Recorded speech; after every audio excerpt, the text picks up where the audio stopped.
Aratatuma's life has always been defined by pain, servitude, and a gigantic level of bad luck. Adopted by an abusive family and treated like a servant, the 11-year-old boy found his only refuge in the love of his older brother Ryotuma, basically the only decent human being in that house. While Arata was constantly on the receiving end of his adoptive mother's rage, the kind of villain that makes even Cinderella's stepmother look like a life coach, Ryo acted as his shield, protecting him and encouraging his biggest dream to become a demon hunter so they could one day escape, like a road trip, but with trauma and monsters. And just when fate finally seemed to smile at Arata like winning the lottery, but better, he was chosen by a golden rank orb with a water attribute, an item of extreme rarity and immense power. But of course, his happiness lasted about as long as a cheap phone battery. His adoptive father, driven by pure greed and absolutely zero brain cells working, stole the artifact and sold it to the powerful Goto group for a fortune. A classic family betrayal arc, just without redemption and with way more rage. Seriously, where's the side character who shows up just to beat this guy up when you need one? 6 years later, Arata and Ryo watch on TV the rise of Takedo Goto, a famous hunter who's basically a celebrity, using the very orb that rightfully belonged to Arata. Consumed by anger, Ryo decides it's time to confront the imposter. The brothers head to the Deep Blue Guild headquarters, expecting justice, but instead they get the premium betrayal package. Takedo, proving that celebrity charisma doesn't equal character, traps them inside a room with an active demonic rift. Basically, good luck surviving or not. Faced with danger, tragedy strikes again. In one final act of heroism, Ryo saves Arata, only to be struck directly by a mysterious black sphere emerging from the rift. What follows is pure nightmare fuel. Arata watches helplessly as his brother's body is consumed by a dark aura. Even on the verge of transformation, Ryo tries to comfort him before losing his humanity and turning into a grotesque demon. At that moment, Arata realizes the truth. The real monsters aren't just demons, but people like Goto, who destroy lives without a second thought. At the peak of his despair, in full main character awakening moment fashion, a new black orb appears before him. And this time, Arata doesn't hesitate. By claiming it, he receives the blessing of the demonic realm, gaining soot-based abilities and access to a mysterious system that labels him as an executor. Yes, he now has an RPG-style interface, because apparently, suffering unlocks DLC. But there's no time for a tutorial. While his brother, now transformed, hesitates and flees instead of attacking, meaning something of him is still there, a new threat emerges, a hybrid beast born from the rift. Wounded, cornered, and seconds away from becoming a statistic, Arata awakens. A surge of dark power erupts from his body, turning the surrounding soot into deadly blades that instantly destroy the creature. A true end-of-episode plot twist moment. The system announces his evolution to level 3, but his body just goes, "Cool, I'm done," and he collapses unconscious. Shortly after, Takedo Goto returns to the scene expecting easy results. Instead, he finds nothing but destruction, and traces of a power he never imagined those weaklings could possess. And just like that, the game has changed. Arata is no longer the victim of the story. He's the beginning of the problem. Unless, the next scene shows Arata dreaming about his big bro, until he jolts awake. Still kind of out of it, he remembers what happened and gets up to go look for his brother.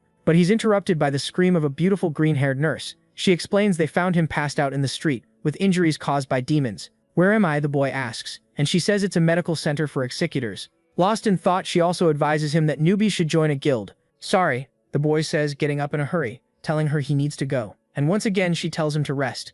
With the patience of an ant, Arata walks up to the door and overhears a conversation. A demon is on the loose near Goto's group, and some unknown executor is chasing the creature around the rifts. Arata goes on alert, thinking that if that's true he has to do something before dealing with guilds. The nurse comes back, asking if he remembered to claim the reward, but realizes the boy already ran off. Thinking he's basically the Flash, Arata tears through the streets and decides to search every demon rift. Then a loud alert echoes through the streets saying a rift burst open in the Asagiri area. When he gets there, he realizes the rift is bronze difficulty, and the association has already put up a protective barrier. "My big bro might be in there. Can I even handle this?"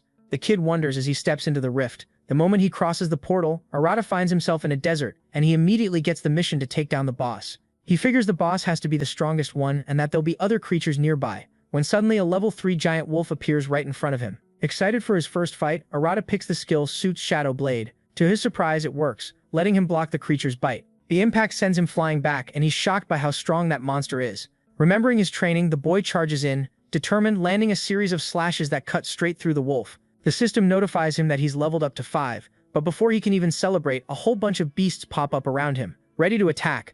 Aramsi can't believe there are so many, especially in a low-level rift. With no other choice, he decides to fight them, thinking he'll use the same skill he used against the giant rat. The wolves rush him, but the kid realizes he doesn't know how to activate the skill. Then the beasts start tearing him apart until a fireball shoots toward him, burning them all up. "That skill, what was that?" asks a mysterious guy. Arata tries to figure out what just happened. "Was that unknown executor you?" the redhead says, raising his fists, ready to fight. Arata recognizes him, Leo Kuji, a gold-ranked fire attribute executor and a member of the Sheen Guild, along with his silver-level teammates. One of the 5 emperors, the boy thinks, as a pack of demons closes in on the trio, who hadn't even noticed. Annoyed, the young man just raises his hand and activates his divine skill, Ragnarok. A massive hellish blast erupts behind him, roasting every monster in a brutal, agonizing instant. Harada freezes when he sees that kind of power. That many. Yeah, something's definitely off, the redhead says as he walks closer. So, what skill is that, he asks, pointing at the black sword. Only then does the kid realize his abilities don't look like any of the 5 known attributes. Leo steps in even closer. Curious why Arata's out there alone. Feeling like he's in an episode of Scooby-Doo, the kid decides to get out of there ASAP. Watching him back away, the redhead thinks about how an orb resonates with a person's desire in nature. But that black sword, hold it right there, kid, you're an irregular, he says. Nervous, Arata stutters, saying he's in a hurry. Leo clenches his fists. There's an order to capture you, he says, moving in. The kid blocks the punch on instinct with his sword. What is this psycho doing, the MC thinks, as the soot reacts to the fire, forcing Leo to step back. Handle the demons in the area, Leo orders his subordinates, who are worried everything's about to turn into charcoal. The fire guy unleashes a barrage of flaming attacks, forcing Arata to dive for cover. Just surrender, or you'll turn to ash, kid, he keeps going. I need to find my brother, Arata thinks, dodging another wave of fire that vaporizes half the rock behind him. You can't run or hide from my flames, kid. Desperate for any idea, Arata opens his status window, looking for something useful. The Red Ranger watches him waving his hands around, and mocks him for thinking he can fight. He says it's pointless, and launches a hellish blast. The MC raises a black cloud, dispersing the heat around him. Ash doesn't burn twice, he yells at the executor, who replies that apparently he's not just some scared gray chicken after all. But this right here? This is the end for you, kid, he says, powering up the fire in his fists, ready to strike. My brother's waiting for me. I'm not giving up that easily, Arata answers, gripping his black blade. That line throws Leo off for a second, just long enough for Arata to close the distance. What happened to your brother? Leo asks, feeling the impact as they clash. Caught off guard by the question, the MC backs up, saying he has to go. Then Leo says, if you want to protect someone, level up no matter what. Because the way you are right now, kid, you really will turn to ash. Arata feels grateful for that, and runs off toward his brother. Soon after, Leo's teammates return, saying they cleared all the demons in the area. Wondering where the kid went, Leo says, that brat was just someone determined. They stare at him. Determined? He almost got turned into barbecue, and then they get ordered to move out and take down the boss. The scene cuts to the Deep Blue Guild, where someone sighs after hearing the alarm for a new demonic rift. The woman in the black dress asks if Ichika can take the job, and she immediately accepts her duty. The scene cuts again, showing Arata in the middle of a crowd searching for demonic rifts. We found out he'd been kicked out of the last raid because Leo ended it. The kid looks at an announcement from the association and mutters that if a capture order's been issued, he can't count on the guilds. Suddenly, a piercing alarm echoes through the streets. A dimensional breach has been detected. Citizens are told to evacuate until the executors arrive. Panic spreads, but Arata runs the other way, heading straight toward the danger. There it is, he says when he spots the Cassendo Rift, bronze rank. Thinking his brother might be in there, a man stops him, warning that the area is off limits. You an executor? The guy asks, noticing the kid doesn't have an emblem. Just another normal, pathetic executor who can't even beat monsters properly. He says they've got orders to keep anyone out until the VIP shows up. VIP? I need to get in, Arata protests. Like I care. Get lost, kid, the guy snarls, while his friend forms ice spikes and hurls them at Arata, who barely dodges. I'm in a hurry, Bonnie and Clyde. But if that's how you want to do this, the MC says, drawing his blade and charging in. Come on then, freak, the hunter taunts, activating a mud trap that locks Arata in place. Arata sinks deeper and deeper while he hears the guy declare, this is the end for you, kid, trash freelancer. Stop right there, a female voice shouts. Ichika Aoi appears and immediately helps the MC with her water abilities, freeing him. She doesn't get why executors are fighting each other, and quickly figures they must be using the rift for their own benefit. The two men mock her for being just her guild support, while the chubby one fires ice spikes at her. Caught off guard, she raises a water barrier that reflects the attacks, complaining about having to fight. Then she turns to the kid and tells him to fight while she buffs him. Arata hesitates for a second, surprised, but agrees. Let's go, she says, already casting her enchantment. Feeling the difference in his body, the MC rushes forward at insane speed, freaking the two idiots out. In the blink of an eye, he lands clean, precise strikes with his dark blade and takes them down. Confused by his own agility, he checks his status and realizes how huge the boost to his stats is. Did you hurt them? Ichika asks as she walks up, and Arata explains he used the blunt side of the blade. These guys are from my guild, she sighs. The same guild as that blonde bastard, Arata thinks. After helping each other out, the two finally introduce themselves. Ichika starts asking what guild he's from, when the duo gets up and bolts, saying they need to report everything to Lord Godo. Hearing that name, the MC feels his anger rise. The girl with the blue ribbon says she'll report what happened to the association later, but first they need to clear that rift. She says backup should be on the way, but the two of them can handle it alone, since she has authorization from Master Leo. Arata realizes her buffs are seriously effective, which makes him feel confident getting hyped for his first team mission. Just stay close to me, okay? she adds, and Arata quickly agrees as they both run toward the rift. The system announces the start of the Kisendo Rift conquest, showing a creepy, abandoned-looking cave. The girl explains that rifts are parallel dimensions, and there's no way to predict what they'll find inside, telling Arata to be careful. He focuses on finding his brother, grateful for the executor's help and determined to do his best. Cutting into his thoughts, a grotesque goblin appears in front of him. The MC says that one's basically tutorial level, poor thing, it won't be any danger, and casually takes its head off. Confident, he says he can handle this, until a whole horde shows up, packed with random weapons. Is this a clearance sale or what? He mutters, while the girl prepares an enchantment that boosts his stats. Attack, she orders, and Arata charges in, wiping out several goblins at once.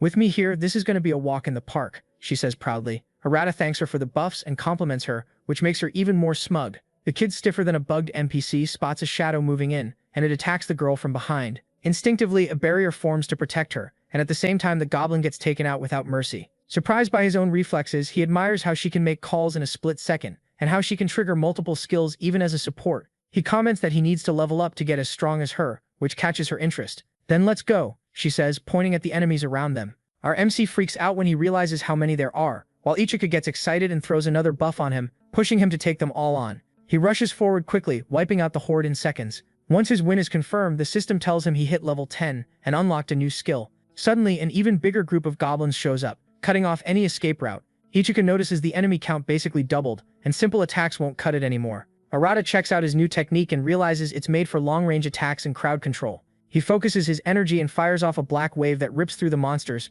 punching straight through their bodies. Insane, the girl says, impressed by how much damage our boy can dish out. They decide to push forward, but soon they feel this massive presence coming from deep down the corridor.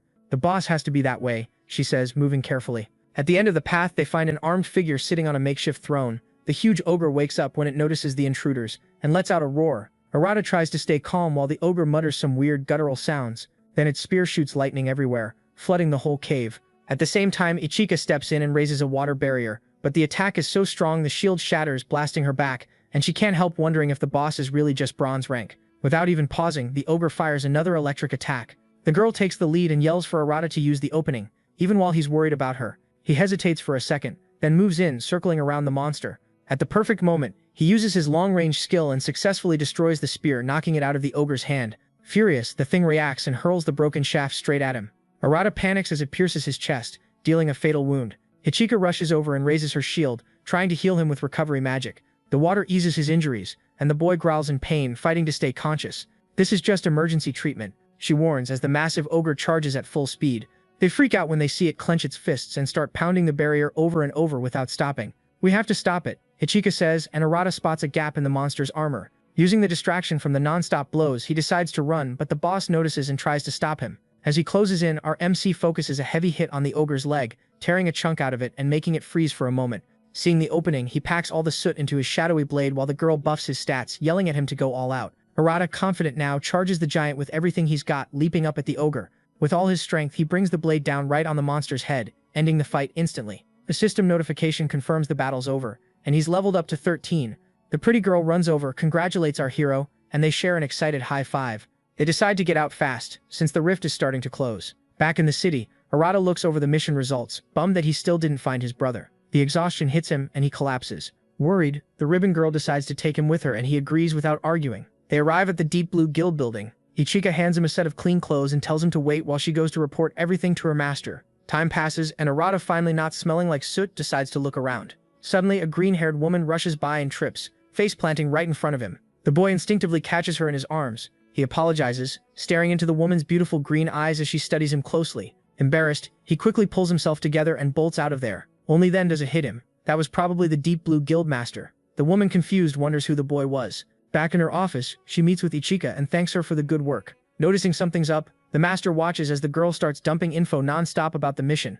After she calms down, Ichika explains that the blonde guy was basically hogging the demon rift. The leader comments that something needs to be done about Goto, while also wondering about the mysterious boy she ran into. The scene cuts to Arata walking through the city, thinking about what a mess it was to crash into the guildmaster like that. Then he sees a huge fire explode out in the streets. An executor throws up a barrier to protect a child. Moved, our MC runs straight toward the inferno. A two-headed demon dog blasts flames at the two of them. Overwhelmed, the man realizes his shield is about to give out. Just as he accepts he's done for, a black cloud stuns the monster, and a powerful strike slams into the creature. Giving off a sinister aura, the man panics at that kind of power. controlling the soot around him. The boy summons his shadow blade and steps in between the demonic beast and the two people. Seeing its enemy, the monster charges, but Arata doesn't move an inch. At the perfect moment, he lands a clean, precise strike, slicing the creature in half and ending the fight. Far away, a mysterious man watches everything with real interest. At the headquarters of Japan's Executors Association, someone announces the start of the Council of the Five Heavens. They introduce the country's 5 golden executors: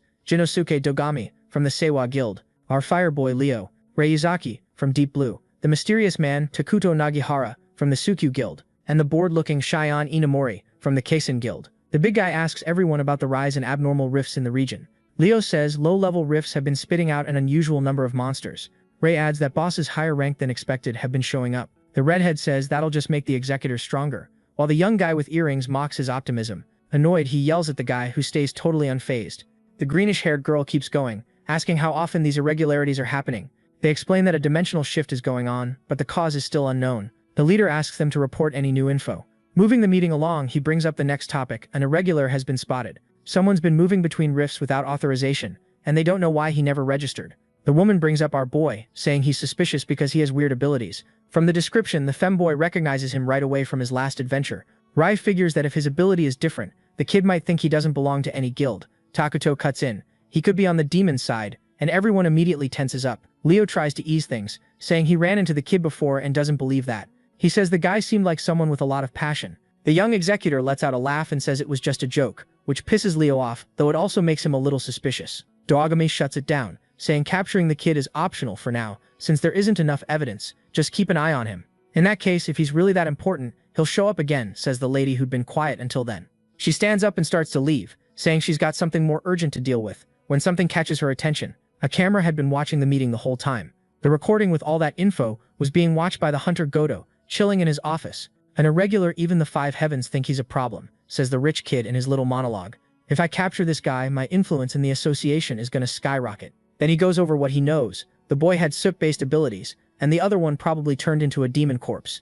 If that's the case, I know exactly where he's going. Guess I'll take care of this annoying little issue, he says, heading out. The scene cuts to a crowd panicking because a new rift has appeared. Our MC runs toward the breach when someone suddenly stops him. When he recognizes the blonde guy, he shouts his name, furious. Figured you'd be here, he says, mocking him for still being alive. Arata snaps back, telling him not to get in his way. Goto starts joking about the state of Arata's brother. Now some horrible creature. I'm gonna finish that filthy thing, he says, gathering power in his hand. Overflowing with rage, the boy roars, don't mess with me, and throws out a massive strike. Goto watches the soot ability, confirming it's a brand new attribute. Then he cuts the attack apart like it's nothing.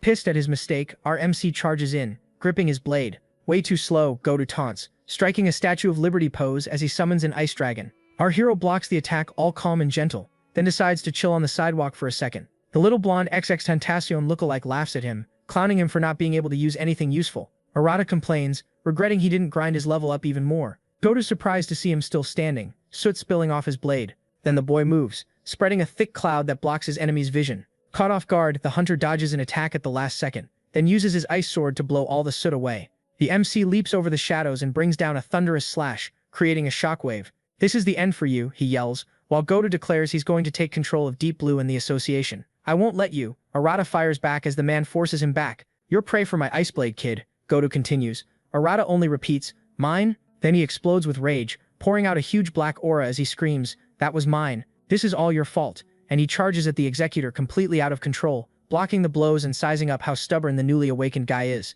Taking a step back, he says it's time to end this. Then he freezes the whole area around them, trapping Arata completely. Caught off guard, Arata sees ice spikes flying straight at him. A bunch of them hit him all at once, knocking him out cold. Goto walks up to the fallen body, getting ready to finish the kid off, but suddenly a wave of energy slams into him from behind. Not too far away, the 2 Deep Blue hunters show up. You're making a pretty big mess, Ray says.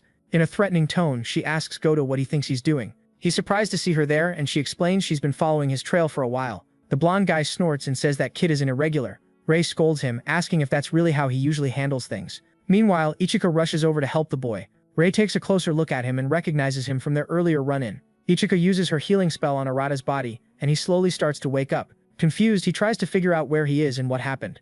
Ichika gets worried when she hears him mumbling a bunch of stuff, and then still shaken from everything, he passes out again. The Deep Web Malfoy asks if they're really going to protect the kid and go against the association. Ray corrects him, saying she'll take care of the boy and keep him under watch, reporting everything to the association. Goto tries to argue, but Rei cuts him off, saying Ichika's going to help her clean up this mess. He taunts her, asking if she'll keep that attitude even when she's facing a golden-ranked hunter. He steps closer, saying that with the Goto financial group backing them, they could grow a lot. Annoyed, Rei warns him not to come any closer. He backs off and leaves, saying she'll regret it. Shaken, Rei tells Ichika to go on ahead and take the boy to the medical center. There, the boy suddenly wakes up and sees the girl next to him. She teases him for passing out again. What? You collecting faceplants? You could make an album at this point. She stands up and says she'll go get the master real quick. Running through the medical center, she mutters that the master is seriously scatterbrained until she finds her totally lost in the hallway. Ichika starts dragging Rei along like she's a lawnmower, while the master complains the signs are confusing. Ichika is stunned, asking how someone so strong can get lost so easily, and Rei just takes the rant. They go into the boy's room and Ichika asks why he ran away that day and why he fought Goto. Arata starts stammering, but Rei steps in and explains the association is labeling him as an irregular. She says if he registered he'd be safer and would have support, so she asks if there's any reason he won't register. Arata doesn't know what to say, and Rei tells him he'll be kept under surveillance. Arata tries to speak again, but he thinks about how it could put his brother in danger. Seeing how hesitant he is, Rei suggests they go somewhere else. Arata looks confused while Ichika cheers, already knowing where they're headed. Cut to downtown. They've gone out for barbecue. Blown away by the food, Arata thinks he managed to dodge the questions. Ichika tells him he needs to rest and eat. He gets almost suspiciously excited when he sees a juicy piece of meat, deciding to just enjoy the moment. She says the guild's paying for everything, so he should go all in. Arata wonders if he really deserves that kind of hospitality, but gives in and digs into all that deliciousness. The two of them are happy to see him in a better mood. While he can't hold back, he realizes this could have been his life if he had that water orb. Rei apologizes for earlier and says he can ask anything. Ichika says he's super lucky the master is even allowing that. So the MC asks how guild members find demon rifts. The master explains that predicting a rift is like predicting an earthquake. Magnetic disturbances and gravitational distortions help spot where rifts might happen, but it's only about 60% accurate. Arata says he gets it when an alarm cuts them off. A rift prediction alert goes off. A rift will open in Nogawa in 1 hour. Serious. Rei says there isn't much time, worried because it's a silver level rift. She decides to call the girl over, but Arata interrupts, saying he wants to help. Seeing how determined Arata is, the master decides they should both go, and tells them to be careful. The boy stands up confidently, saying he'll clear that rift with Ichika. The two head to where the rift is supposed to appear, until they finally spot it. It was the Darsa Demon Rift, silver difficulty. Ichika says she hopes the kid's ready,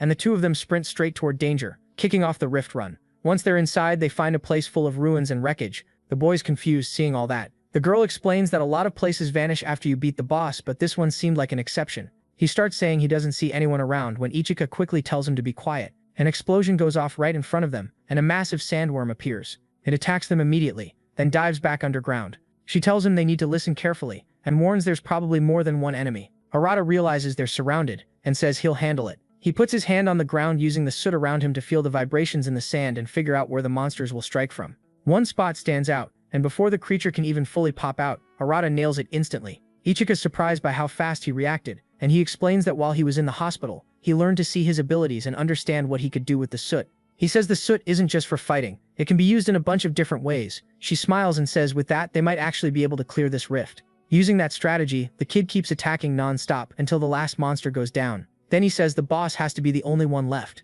As they move on, she tells him not to let his guard down. They're both impressed when they reach this huge temple-like place, but the vibe changes the second they feel this crushing killing intent in the air. Suddenly, a gigantic monster bursts up from underground and attacks. They dodge, and Arata asks if it's another sandworm. Ichika corrects him right away. That one's way bigger and it has a deadly stinger. Arata's about to get hit from behind, but he says the same trick won't work twice, and fires off a powerful dark slash, ripping the tail clean off. He says hiding in the sand is pointless. His soot can go into the ground so he can track the monster the whole time.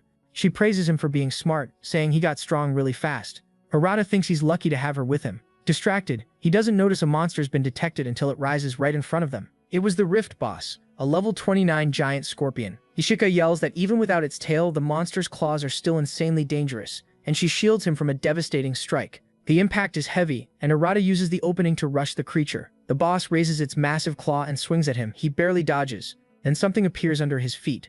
Water platforms. Use them, Ichika shouts from below. Arata thanks her and jumps high, using the boost to strike the creature's shell directly. The beast crashes to the ground, defeated. Ichika runs over and congratulates him. The two celebrate the win, until something feels off. The system notification window never pops up. The boy wonders if this is one of those rifts that doesn't disappear after you beat the boss. A voice echoes behind them. It says it was defeated the moment it lost its tail back at the start. But it was pretty fun, the monstrous figure adds.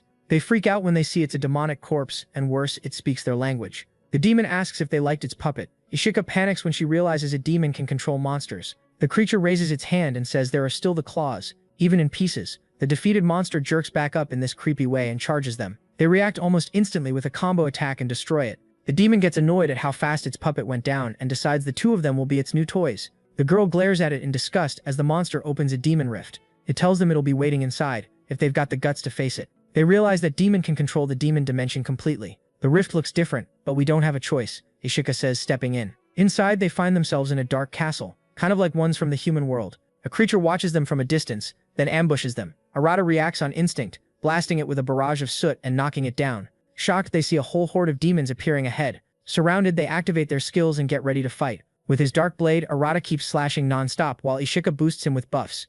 There's too many. We need to get out of here, she yells. They run for the door with a bunch of monsters right on their heels. As they enter, they find the demon corpse waiting for them, saying he was sick of waiting. They tense up when he says he's still got a bunch of minions. Ishika quickly fires back that if they beat him, the minions will disappear. Licking his lips, the demon says he doesn't need to hold back anymore. Then he roars, "Show me your despair." The girl tells them not to pay attention to him, and Arata asks, "Why go through all that trouble turning corpses into underlings?" The demon answers with this cold, classy cruelty. "Controlling them is fun, and humans are the same, made to be ruled. I'll make you my toy," he says, raising his hands to show off his power. Ishika gets furious. The MC says he wants to ask something, which makes the monster curious. Then he says, "Do you know how to turn a demon corpse back into a human?" The girl looks shocked when she hears that, while the demon laughs, saying it sounds like there's someone the boy wants to bring back. Arata snaps, demanding an answer. The demon stands up, gathering red energy in his hands, and says he'll only answer after they play a little. That power spreads through the room, and Arata realizes it's actually blood. The droplets start bouncing around at crazy speed, forcing him to use his soot to protect himself. He gets cut up in a bunch of places, and Ichika yells at him to be careful.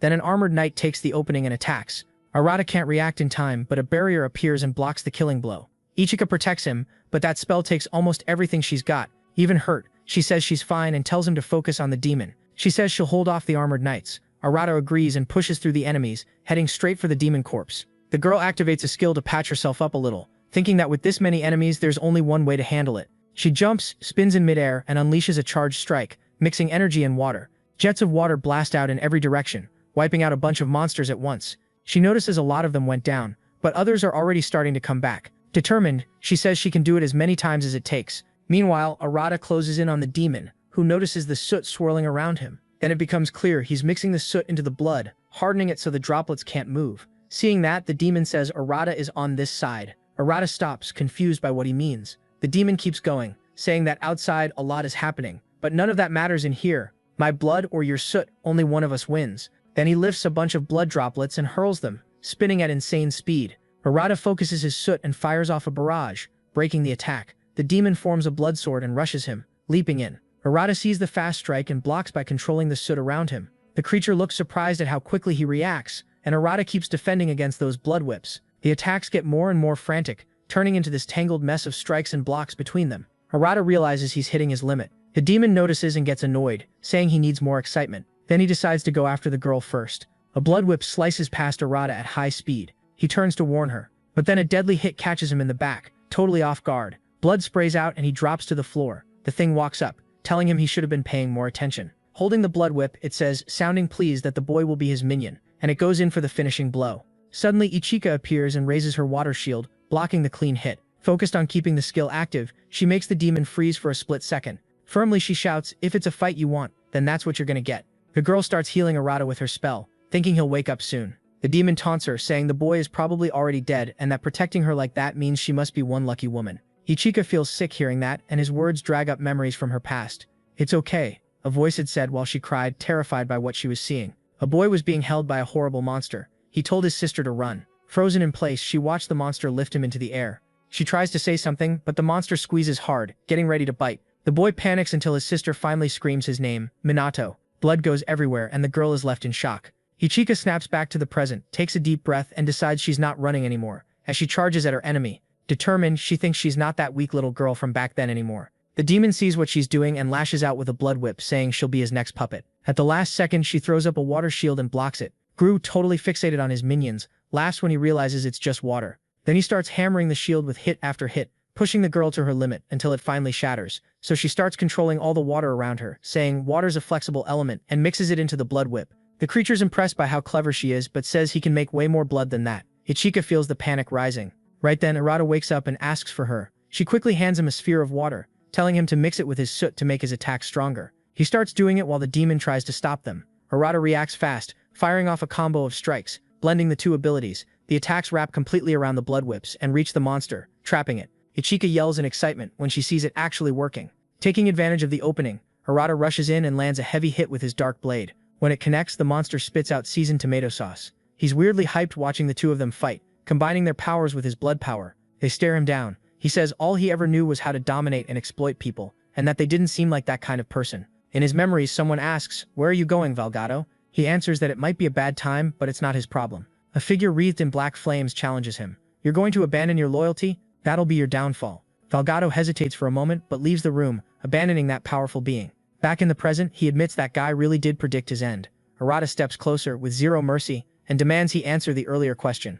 Valgado laughs, saying the deal was he'd answer if the kid won. Arata snaps, asking again. Then Valgado says a way to turn a demon corpse back into a human doesn't exist. He bursts out laughing. "Once you're changed, you never go back. Doesn't matter what you do." Arata is left completely stunned. The demon keeps laughing and mocking Arata until a system notification pops up, saying the boy evolved from level 15 to level 21. Ichika asks if he's okay since he's just standing there, totally frozen. Then she notices an item dropped, something rare that can give you a skill. She offers it to him, saying he should take it, but he gets pissed when he realizes the skill is the monster's minion control. He decides he's never becoming a zombie manager. The system explains the skill lets you revive and control any dead living being, making them totally obedient to the user, and it also comes with certain upgrades. The system announces the rift is cleared, and the scene shows Arata and Ichika already back in the city. The boy's upset about everything he found out while she tries to cheer him up. Sad, he says that even so, he still wants to save his brother, because his brother was everything in his world. Not knowing what to say, Ichika wishes she could get an emotional buff right about now. Meanwhile, at the Deep Blue Guild building, Rei comes to the conclusion that if Arata's abilities come from demon corpses, they should capture him and keep him under surveillance. Ichika jumps up, furious, saying Arata would never hurt anyone, and she knows that because she fought alongside him. Dead serious, she looks at her master and says, "If something happens, I'll be the one to stop him myself." Rei watches the girl's reaction and says she understands. Then she tells Ichika to go home and rest while she checks with the association, leaving the girl feeling pumped from the win. Far from there, Arata goes back to his house. He comments that the place is dirty and abandoned, thinking nobody's been there in a while. He looks at his empty room, feeling his brother's absence even more. The demon's words echo in his head, but Arata says he's not giving up. Then he notices something. A cold breeze is coming from a demon rift that's open inside the house. He goes straight to it and steps in, thinking his brother might be there. The system announces the start of the conquest of the demon rift. Cold. Arata realizes he's in a cave filled with ice crystals. The place feels strangely familiar and huge. He wanders through the tunnels for a long time, lost until he spots a pile of broken branches and roots stacked together. Following that, he realizes it was all covering a door. Thinking the boss is in there, he draws his blade and rips the branches away, clearing the entrance. When he steps inside, Arata freezes. His brother was there, turned into a demon. The system identifies him, Boss Adel, level 38. Arata gets emotional when he finally finds him. He says he looked for him everywhere and never thought he'd actually come back home. He takes a few steps toward his brother, but the creature roars and lands a brutal hit, sending him flying. The kid tries to call out to him, but the beast rushes in fast, throwing out a flurry of attacks. Arata MC jumps at the creature, trying to talk to him, saying he's his little brother, but the monster grabs him and slams him to the ground again. Dazed, Arata has no idea what to do, until he remembers that skill, minion control. Back on his feet, he hesitates, wondering if he should use it or not, while a mysterious figure watches from a distance. The beast winds up to hit again, smashing Arata into the ground one more time. Unable to fight back, he takes a brutal combo of hits, but thinks that compared to what his big brother's been through, this is nothing. The creature raises its arm for a charged strike, when an ice crystal hits it right in the middle of the chest, dropping it instantly. The kid hears a voice mocking him, saying he was still playing Hunter. How pathetic. His real hero had arrived. Arata turns and sees him, his beloved Prince Charming, Goto. He yells at him not to interfere, but the blonde guy just laughs, asking if the kid really wants to protect a demonic corpse. Then Goto realizes that demon was the kid's brother. Arata demands to know what he's doing there, and the hunter coldly answers that it's an executor's job to clean up demon rifts, and that the kid, being a dangerous irregular, needs to be watched at all times. The creature starts getting back up as Arata draws his dark blade. Goto says that if he's protecting a demon, then he's an accomplice and needs to go down in the name of justice. Arata rushes in fast, but the blonde blocks the strike easily. He even mocks him, asking if the kid doesn't have anything better to do. Our MC calmly says his brother is going through a rough phase. Goto forms an ice crystal and throws it past Arata, hitting the monster. The kid panics and the blonde taunts him for getting distracted while winding up another attack. Arata turns and stops it with a strike. Goto starts parrying the kid's combo, telling him he shouldn't try to act like a badass. He says he's going to freeze the demon and leave it chopped up for Arata, making the kid step back. Arata snaps, "My brother isn't a demonic corpse. I don't care what you say. I don't care what anyone does. He's the only one I've got, and I'll protect him no matter what." He raises the blade fired up with intense determination and yells, "This time, I'm gonna save him." Goto gets hit by a heavy blow, and the sheer impact freaks him out. Arata goes full main character mode, forcing the blonde to stumble back several steps. Muttering angrily, "Guess resisting runs in the family." Confused, the kid asks what he means by that. The blonde replies, "There were 2 other demonic corpses here. 2 pathetic losers who only knew how to beg for money to keep quiet. Of course I took care of them properly," he finishes, leaving Arata frozen in place. Goto smirks and adds, "And the worst part, I didn't even get any XP from those useless idiots." Hearing all that, the kid lets out this insane black aura around him. The blonde raises his hand and says it won't be like last time, then fires a bunch of ice beasts at him. Arata answers with a bombardment of soot, slowing the creatures down and clearing a path to push forward. He lands several strikes, destroying almost all of them, until he realizes he left one behind. Goto lifts a finger, commanding the last beast straight at him. Right then his jacked brother shows up and smashes the ice beast, protecting Arata. Arata tries to call to him, but the monster charges the blonde, knocking him to the ground. Arata worries about Ryo while Goto gets up cursing that beast. He starts wondering if a demonic corpse can really protect a human, but says it doesn't matter. He'll wipe them both out at once. Aremsi tries to figure out a way to stop Goto and remembers he can change the soot state like in Ichika's combo techniques. He puts his hand to the ground, getting the skill ready while the blonde complains he's sick of seeing that smoke. Then mud mode activates, trapping Goto in place. Arata takes the opening and goes in. The blonde manages to break free and barely dodges, but ends up close to Ryo, who nails him right in the head. Arata smiles, thinking his brother managed to finish the fight. But when he gets closer, he sees the creature spit blood. The kid freaks out when he notices a bunch of wounds all over his brother's body. He's left in shock while he watches his brother's body slowly crumble into ashes.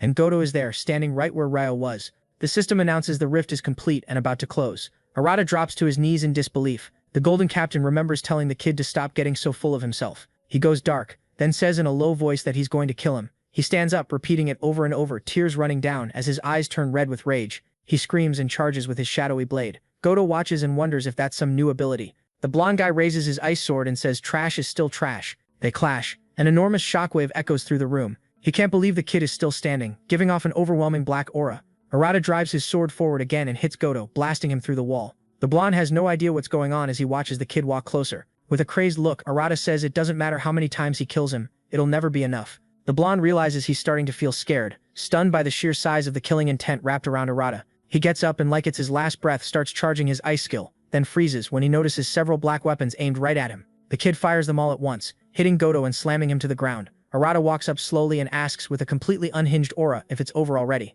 Weak battery Thor thinks he needs to get the hell out of there. Arata catches on and releases a violet shock in every direction, making chunks of rock crash down onto the blonde. Consumed by pure rage, he yells, "Just die," and launches a straight-up attack at him. A water shield appears, protecting Goto at the last second as Ichika screams for Arata.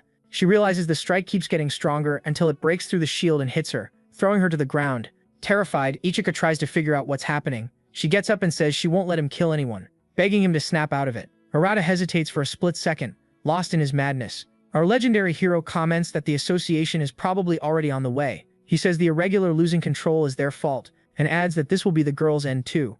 Ichika knows she has to act fast. Arata, completely out of control, releases a massive black power that explodes outward, wrecking parts of nearby buildings. Rei watches from the surveillance room and says maybe she went too easy on the two of them, before rushing out. Somewhere else, in the Sukyu Guild building, someone talks on the phone, saying the situation is seriously bad and the association's failure is obvious. It's our femboy saying it's time to enjoy the show. Back on the battlefield, Arata winds up another soot-black strike, sending out wave after wave. One of them heads straight for Ichika, who's staring at it with no strength left, until a wave of blue energy stops the attack. Ichika smiles in relief when she sees her master finally arrived. The girl apologizes as she collapses, saying she lost control of the situation. Rei catches her and says it's not her fault, no one's fault but her own. Then she looks at Arata, unrecognizable now, and feels awful, realizing the boy seems completely lost. She decides to step in, but a greenish light cuts her off. Takuto appears, saying the irregular is finally showing his true nature. Rei answers that her guild will take responsibility and bring the boy back, but he sighs and says the association sees it differently, and raises his hand to charge his power. Rei is shaken by the situation, while Takuto sighs, asking why everyone's so worried about Arata. She explains it's her guild's responsibility and tells him to be careful. Arata rushes at the two of them and the femboy just smiles as the blade passes close to his neck. Then he vanishes, leaving only green energy hanging in the air. Rei notices cherry blossom petals scattering as a blur appears behind Arata, landing a wind strike straight into his chest. She's impressed Takuto managed to stop Arata in a single move. Worried, Rei says the boy could die and she won't allow that. The young man replies that she's way too attached to the kid and promises he won't kill him. He only restrained him. He watches Arata and says it'd be a waste to get rid of someone so interesting. Then Arata gets back up, creating several shadow weapons and hurling them at Takuto. Fascinated, he concludes the kid is using the power of demonic corpses.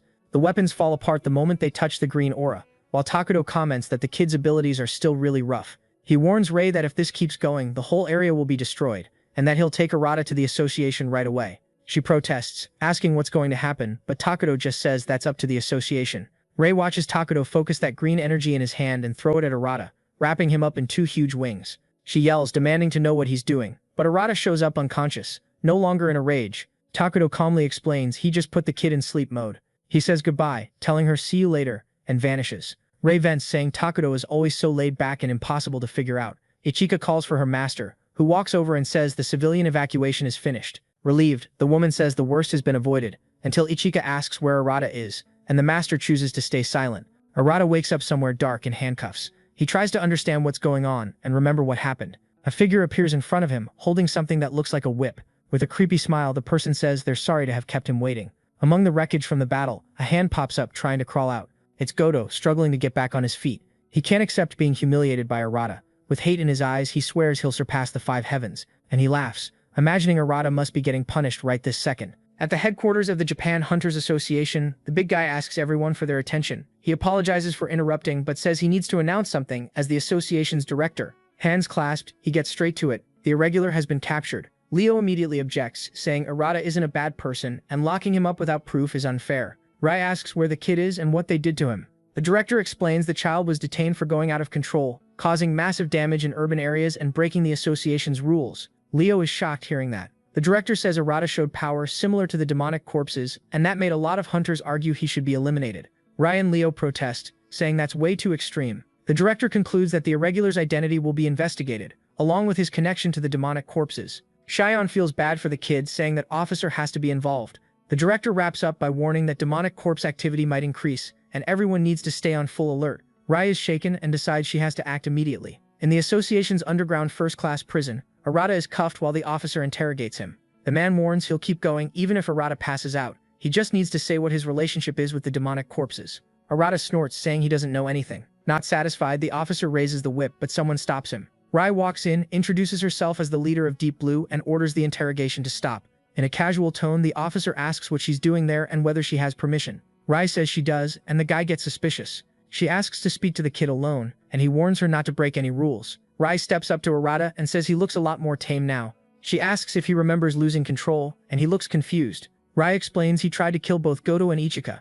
Arata gets worried, but she reassures him that Ichika's fine. Arata says totally drained, that it's only natural he gets punished. After all, he has nothing left. Nothing matters anymore. Rai tries to warn him that if he keeps acting like that, the interrogation will continue. Suddenly a notification pops up, an emergency alert. Hunters disappeared inside a rift, and Ichika was sent on the mission. Rai gets furious, saying the girl is way too reckless, as the scene shows Ichika entering that demonic rift. Worried, Arata asks what happened to his friend. Rai only says there was an emergency, and she needs to talk to the director. Arata tries to say something, but she cuts him off, saying he can't change the past, but there's still something he can do while he's a hunter. Arata mutters that there's nothing he can do. Then in a sudden move, Rai frees him, saying she's going to trust her gut. Arata just stands there not reacting. When the guard comes back to the cell, he says she claims she had permission to be there, but when he checked it turned out that wasn't true. He declares that even if she's a guild master, he won't show any mercy. Raising his whip, he explains that place has a field that messes with abilities, except for his whip. Then he charges at them. Rai stops him with a single kick to the chest, knocking him down and leaving him gasping for air. She says, "Congrats, extra. Next time I'll get permission." Then she checks the status of the available hunters, seeing there's no one there. Rai looks at Arata and tells him that obsessing over the past won't change anything. The only thing that matters is the choice he makes right now. Arata thinks it over. He lost what he loved most, but he found friends along the way. Then, determined, he says he won't lose anyone else. Rai smiles, proud, and promises they'll all have a barbecue together again someday. Arata then runs through the prison by himself and runs into other guards in the hallway, yelling that the prisoner escaped. He freezes, not knowing what to do, until he feels someone tap his shoulder. Leo shows up saying he got there just in time and asks what Arata's planning to do. The kid hesitates, and Leo adds, "It's because of your brother, right?" Arata says no. Right now he just wants to save his friend. He says that as long as he can do that, he doesn't care what happens to him. Impressed, Leo says Arata really is a man of principles. Then he tells the hunters that he'll personally keep an eye on the irregular. "Just let the director know," he says, telling them to get out of there. Our fireboy tells Arata they need to move, and Arata's deeply grateful as they escape. The two of them come running through the city, and the scene cuts to Ichika getting attacked by two enemies. Arata and Leo reach the rift. Leo comments that the kid said a friend was in danger. Arata explains that several silver rank hunters have disappeared. Leo thinks that's weird, since this rift should be around the same level. They decide to go in, and the system announces the start of the conquest. Inside, they find themselves in a huge, dense forest. Leo points out that since there are no monsters nearby, the problem has to be the boss. Arata uses his skill to search for it, and Leo notices the kid's new ability. Something moves nearby, and a creature jumps out of the bushes. Leo raises his flaming fist and takes it out instantly. Another monster appears on the other side, but Arata complains they're getting in the way, then slices it in half. Leo notices the kid is way stronger than before. Arata, still using his Wi-Fi mode, says he feels a weird presence. Then a girl appears in front of them, covered in wounds, begging for help. Arata's relieved she's alive, and asks what happened. She tries to explain that the hunters were transformed, but a demon bites her from behind. She screams in pain as she starts transforming right in front of them, releasing an intense green aura. They realize it's a demonic corpse, the infection type. The demonic corpse charges at them. Up close, Arata freezes. Seeing that girl reminds him of his brother, and flashes of memory lock him in place. In shock, he completely shuts down. Leo asks what he's doing, but Arata still hesitates and gets hit. Leo asks if he's okay, and Arata panics, saying he can't kill a person. Leo takes that seriously as the two demonic corpses keep coming. Then Leo says they're not people anymore, and he unleashes his flames,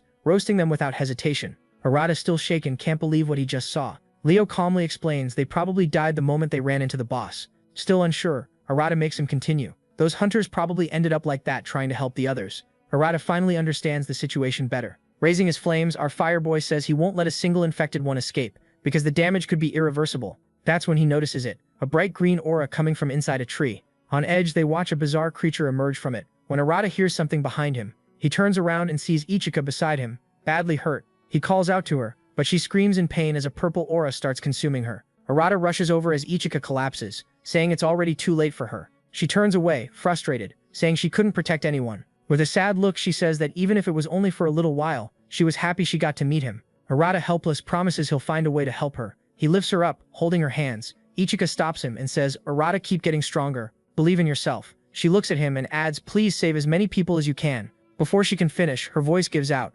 Arata screams her name, desperate. Leo watches the scene as that creature attacks him. He blocks the blow with his fists, while Arata holds Ichika's hand and watches her closely. The transformation is happening way too fast, and he desperately tries to think of a way to stop it. Then the girl stands up. With red eyes and a pulsing purple aura, she stares at him in a terrifying way. Leo yells from behind, telling him to put his feelings aside. "Take her down," he orders, as the creature charges. Arata is left in shock, remembering the moments with his friend. He dodges at the very last second, yelling that he can't do this. Leo, impatient, steps in to attack, but Arata grabs him. He shouts that she's his only friend. The hunter snaps at him. She's not human anymore, but the boy insists she's still Ichika. Right then, he sees the creature behind Leo, about to bite him. Arata yanks him away just in time. They realize they're running out of time. Arata tries to think of a solution. Thinking back on what happened recently, he remembers that skill, minion control, figuring maybe he can hold her back with it. He reaches his hand toward Ichika, and releases a cloud of soot, wrapping around her. The system warns that the skill is being used. A seal starts forming, while a sphere of energy spins above the girl. Her aura starts slowly fading. She drops to her knees, and the system confirms. "Congrats. You captured a wild Ichika." Arata walks up, noticing the vibe around her is different. The girl only answers with a low grunt. He can tell the transformation was interrupted, while Leo tells him to be careful. Arata stands up and explains that he turned Ichika into his minion. Leo is stunned, trying to figure out what kind of ability that is, thinking maybe she can still be saved. Suddenly, Ichika notices something, and she lunges at a nearby creature, slashing it with her claws. Before that, the beast bites her arm, but Ichika just smiles. Arata explains she can't be transformed anymore. Then the girl smashes the monster's head with her other arm, making an opening for Arata to move in. With his dark blade, he slices the monster in half. The system notifies them that the boss was defeated, and the rift was cleared. The scene cuts to the deep blue building. Rage is shocked as she listens to the report, watching her student now completely different. Leo explains that when they found Ichika, she was already infected by the boss. Arata adds that he used minion control, a skill he learned from another boss. Ray tries to process it all, grieving for Ichika.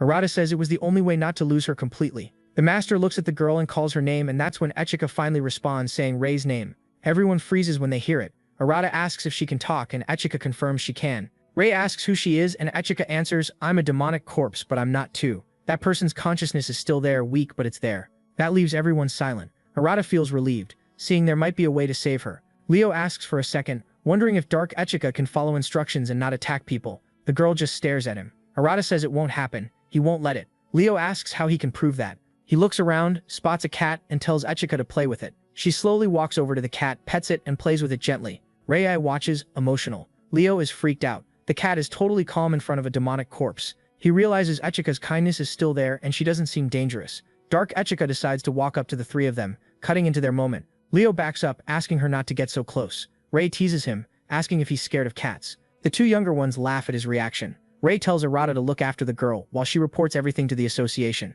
He agrees, excited. He turns to Echika and says that from now on, they'll stay together. Goth Echika lifts the cat's little paw, agreeing in an adorable way, saying they'll be together forever. Arata just smiles. Far away in another building, a woman was studying a chart. Alarmed, she says multiple disturbances were detected, pointing to a massive rift forming.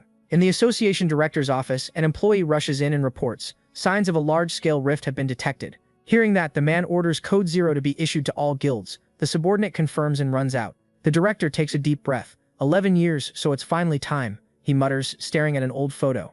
Meanwhile, at the Deep Blue Guild, someone announces the director activated Code 0. Rei and Leo are stunned. The scene cuts to a busy city street. A crack opens in the sky and rapidly spreads. People panic, saying it looks like the sky is falling, like it's the end of the world. Several purple spheres emerge from the rift, along with countless beasts. The crowd starts running in desperation. Two hunters assess the situation as monsters attack and people get transformed one after another. They're quickly surrounded. Then all of a sudden, a rain of fire falls from the sky, wiping out a bunch of enemies. The Golden Hunters have arrived. Leo, realizing how serious the situation is, he orders his subordinates to help evacuate the civilians. He suggests to Rei that they go into the rift, and she replies that it looks just like what happened 17 years ago. A rift so huge that nobody knew what was inside. Leo agrees. Nearby, the director himself shows up with a woman. He says that this time everything will be different. They won't repeat the zero-limit incident. The woman, already stepping into the rift, just says they'll deal with it quickly.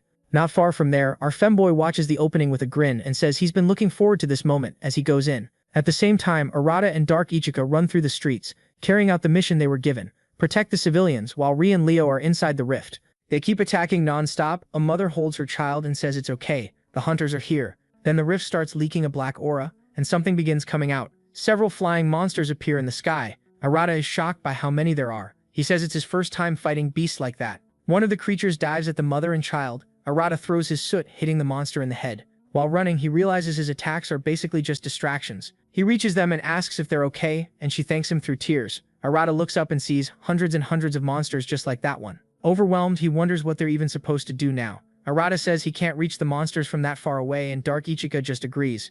The number of creatures skyrockets and they start attacking, blowing up everything in their path. Seeing that, the boy decides to fight back. He fires off a bunch of attacks with his soot, but only a few creatures get hit. He realizes those mosquito-looking things are in turbo mode. As he tries to throw more hits, a trio of hunters arrives. They see how bad it is and start backing him up. Arata desperately tries to think of a solution. Staring at the insane number of monsters in the sky, he says he needs to stop them first. The attacks keep wrecking the city, until suddenly an idea clicks in his head. Standing in front of the flying beasts, Arata starts releasing a massive cloud of soot from his whole body, quickly filling the space around him. With a sharp motion of his fists, he yells, activating cement mode. The soot in the air starts hardening around several monsters nearby, locking up their movement. He pushes himself to the limit, pumping out even more soot and dragging the creatures down to the ground, dropping a bunch of them at once. Dark Ichika takes the opening and rushes in, finishing them all in one go. Arata celebrates the plan worked, then he turns to the next group of enemies and decides to boost his power. Raising his blade into the air, he cranks up the soot in the air even more. With everything he's got, he jumps and brings down a heavy strike, taking out several beasts around him. The bystanders watch from a distance, amazed at the kid. Everyone cheers, relieved that that brutal fight is finally over. The protagonist collapses to the ground, exhausted, when one of the hunters walks up and thanks him for the incredible work. Arata accepts the kind gesture and shakes his hand. Then he looks toward that massive rift, hoping his allies make it. When that hunter answers his phone, he yells that he doesn't understand how the association building is on fire. The story tells us about the association, the heart of the defense against demonic corpses. That's where the biggest guild is. Seiwa, responsible for overseeing everything. Things like the ID system, the records of old demonic rifts, the operations room that sends orders to every guild, and departments like combat, support, administration, and media control. If that place falls, Japan's entire anti-demonic corpse defense will collapse. The scene cuts back to the present. The director's subordinate coordinates the hunters. Regular hunters work in pairs. Bronzes defend the main bases. Silvers take on the enemy. He raises his hand and declares that with the gold hunters gone, everyone has to stick together. Then something catches his eye. He sees several flying monsters closing in. He panics, thinking it might be a coordinated attack, right when most of the hunters are far away. A random guy runs up to him saying the delivery arrived at the medical center. Kohaku says he'll handle it, and tells the subordinate to gather more info. As he runs, he wonders if his master is okay. When he gets to the center, he finds the place surrounded by flames. Two monstrous creatures are staring him down, a giant bear and a pterodactyl. The bear shoots a blast of fire and he barely dodges it, but the pterodactyl beats its wings hard and throwing the flames at the hunter. He yells at the beast that they can't just do whatever they want, while trying to figure out how two demonic corpses are actually working together. That's when someone shows up and says they didn't think everything was really on fire. Our protagonist in Dark Ichika had arrived. The boy sizes up the situation and tells the hunter to handle the monsters while he deals with the fire. The young hunter snaps back, saying he's not taking orders from some freelance hunter, but when he looks closer, he recognizes Arata as the runaway irregular from the association, and he realizes the girl next to him has an aura similar to a demonic corpse. Then the boy releases his ability into the air, leaving number 2 shocked that it's Sut. She starts putting out the flames, just as the bear charges, throwing itself at Arata. But Kohaku reacts fast, turning the monster to stone. He's impressed when he sees that ability. Meanwhile, little number 2 comments that she just added another ugly statue to her collection. Then he gathers energy in his hands and touches the ground, pulling up a stone spear. He jumps and smashes the statue with one heavy blow. Calling out to Arata, he says he'll ignore him for now because of the emergency, but later they're settling the score. Arata agrees, honestly relieved to have an ally. Then the last pterodactyl flies straight at him, so he focuses the soot into his hands, trying to copy Kohaku's technique. He petrifies the monster midair and slices it in half right after. The hunter is stunned that his skill got copied after Arata only saw it once. With the area finally cleared, Arata compliments the hunter's technique, while Kohaku, blushing, introduces himself. But he immediately scolds Arata for using his abilities so recklessly, warning him it burns through MP faster and leaves dangerous openings. Arata, looking down, admits he never really thought about that since he's been fighting desperately from the start. They drop it and decide where to head next. Meanwhile, not too far away, someone breaks into the association's vault of divine weapons. The person says it's a shame everything's in chaos, while staring at a sword. It's Goto with that straight-up thug look in his eyes. He reaches for the weapon, saying this is the perfect moment to replace the 5 heavens. He grips the sword and releases its power, which floods the room. Seeing that power, he can't stop laughing, celebrating, convinced he's unbeatable now. The next scene shows a hunter fighting an ogre. He jumps, swings through the air, and takes it down like it's nothing. Right then, the side quest trio shows up. The vice leader looks things over, trying to decide which area they should prioritize. Arata says it's weird so many showed up there since there weren't any nearby before. Something clicks for Kohaku. He touches the ground and decides to investigate. Using his power, he senses weird monster activity underground. The 3 of them start running and he tells Arata not to slow him down. Down below, in the storage room, they find a massive hole. They're shocked when they realize the demonic corpses came from there. While everyone was distracted by the rift, monsters slipped in through the underground. Kohaku extends his spear infused with his power and goes straight for the creatures. Arata sees it and gets ready to do the same. But the vice leader reminds him, hold your breath, make some space, and let the power flow. Arata focuses and follows the instructions, and he forms his dark blade more precisely, landing a bunch of rapid strikes on the monsters. Number 2 praises him, noticing the improvement, though he's still suspicious of the girl with the mysterious power. After clearing the area, they move toward the tunnel. Kohaku gathers a huge amount of energy and destroys it, managing to block the passage. He turns to Arata and says they need to clear the other areas now. Arata asks if there aren't other entrances, but Kohaku says for now that was the most urgent thing. Arata says he'll check since he left soot spread around the base. Then he activates his Wi-Fi mode and says there's a strong presence above them. He adds that the biggest concentration of demons is on the upper floors. Kohaku freaks out, saying that's the training center. When they get there, the 3 of them realize what's going on. A demonic rift opened up inside the base. Kohaku yells, frustrated, that nobody noticed because everything's been such a mess. And then a bunch of demonic corpses start pouring out of the rift. They tense up at the situation as number 2 rushes in with his spear. Arata follows, taking down enemy after enemy. The vice leader thinks they need to deal with the rift, but he can't abandon headquarters. Realizing this rift is different from the usual ones, since monsters are coming out of it, Arata offers to go into the rift. Kohaku's shocked, wondering why he'd do that. Why would he go that far? But seeing the boy's determination, he smiles. I'm coming too, he says. He also says he'll leave the base to the other hunters while they head to the nest. Everyone looks at the crack and starts walking toward it. They find themselves in a huge hall packed with statues. Kohaku, suspicious, wonders if this is where those weaklings have been coming from. Arata, meanwhile, wonders if there's someone behind all of this. The vice leader says it's his responsibility to end this fast and without anyone dying. The 3 of them decide to push forward through the hall. That's when number 2 senses something weird and dark in the air. Then the story shows the Golden Hunters are split up across 3 different locations. Back in the hall, Kohaku thinks it's strange how empty the place is. Then he asks Arata what he's fighting for. The kid hesitates, looking discouraged. Seeing that, Kohaku answers firmly. He's fighting for the association's director, Mr. Dogami. As long as he's there, the hunters will be able to face the demonic corpses. And he adds, compared to him, you're just not handsome. The two laugh at that. Kohaku tries to say seriously that they should see him fight, and he keeps praising his master, saying he's basically unstoppable, the Super Bowl's own star. Dark Ichika says he's a weirdo, and he replies that was rude. Embarrassed, he changes the subject, reminding Arata to keep the flow of power inside him steady. Then they finally reach the end of the hall, standing in front of a gigantic door, and decide to go into the next room. Inside, something slams into the ground in a rage. A demonic beast stares them down with its 2 horrifying heads. A blinding light flashes from the creature's eyes, stunning them for a moment. When Kohaku can see again, he finds his master on the ground, badly hurt. He starts to panic. Arata yells his name, asking what happened. Kohaku had only dropped to his knees when the creature's eyes lit up. Then Dark Ichika starts screaming too. Arata looks at the creature and suddenly he's alone. The light flashes again as he stares it down. 2 figures appear in front of him, his brother and his only friend in pain as they transform into demonic corpses. They ask why Arata couldn't save them, and the boy is terrified. He drops to his knees and starts crying uncontrollably. The creature watches, satisfied, as Arata shrinks into his own darkness. But then he snaps awake from that nightmare. Determined, he stands up, saying he still has to bring Ichika back. He puts a hand on his chest and feels the power flowing, thinking about the people he wants to protect. He looks up and sees a sphere of water forming like Ichika's magic. Suddenly, the creature fires a blast of energy from its mouth. Straight at the protagonist, an explosion goes off and a cross appears. Arata had created a shield mixed from soot and water, protecting himself from the attack. The creature launches a flurry of attacks and Arata blocks as best he can. He thinks he managed to blend Ichika's power to strengthen his defense. With his hand outstretched, Arata forms a black sphere, while also controlling the power of water. Behind him, Kohaku mourns his master's death. He just stares at the lifeless body. Then he remembers. The irregular was alone, fighting non-stop. Holding back his despair, Kohaku slams his forehead into the ground hard, trying to get his head straight. He shouts that he's number 2 of the Seiwa Guild, to remind himself who he is.